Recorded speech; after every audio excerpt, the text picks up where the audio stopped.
아베의 주요 정책 중 하나인 평화 헌법 개정. 이것은 일본이 태평양 전쟁에서 미국에서 져털리고 만들어진 조항인데 사실상 일본 헌법 1조 1항이라고 볼 수 있습니다. 이 내용은 앞으로 전쟁을 포기하고 군대를 가지지 않는다라는 것이죠. 그렇기 때문에 일본의 강경 우익 정치인들이 매번 폐지하자 주장하는 헌법입니다. 즉, 이 헌법이 개정되지 않으면 일본은 군대를 가질 수 없습니다. 아베의 정치 소망은 이 평화헌법을 개정하는 것이었습니다. 이는 아베의 정치 성향을 보여주는데 그는 과거에 대한 반성과 사과가 아닌 일본의 민족주의적 극우 정치를 하는 인물이라는 것입니다. 그리고 그것이 일본에 먹히고 있었습니다.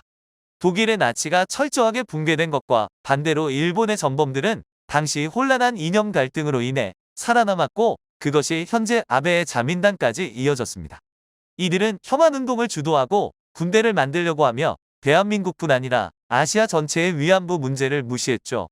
이는 일본 황실과 정반대의 행보를 보여주는데 일본 황실은 과거의 잘못을 반성하고 전쟁은 죄악이다라는 입장을 가지고 있고 끊임없이 사죄를 하는 평화주의의 성향을 가졌습니다.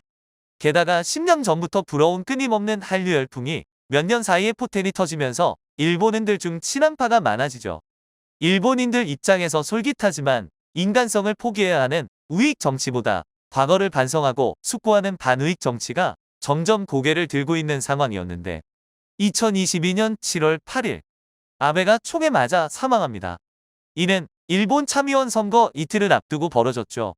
이 일로 환호하는 사람도 있을 것이고 안타깝게 느끼는 사람도 있을 것이며 아무 생각 없는 사람도 있겠죠.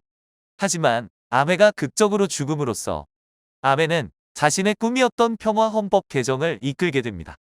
아베에 대한 동정 여론이 일본을 지배하여 자민당 의석수가 대폭 증가한 것이죠. 한때 2차 세계대전의 중심축이었던 일본과 일본의 군대가 다시 부활하는 것입니다. 대한민국을 비롯한 동아시아의 모든 나라가 반대하지만 너무나 많은 극우 의석들은 그것을 가능하게 할 것입니다. 이미 과반을 넘은 상황이니까요. 과연 동아시아의 운명은 어떻게 될까요?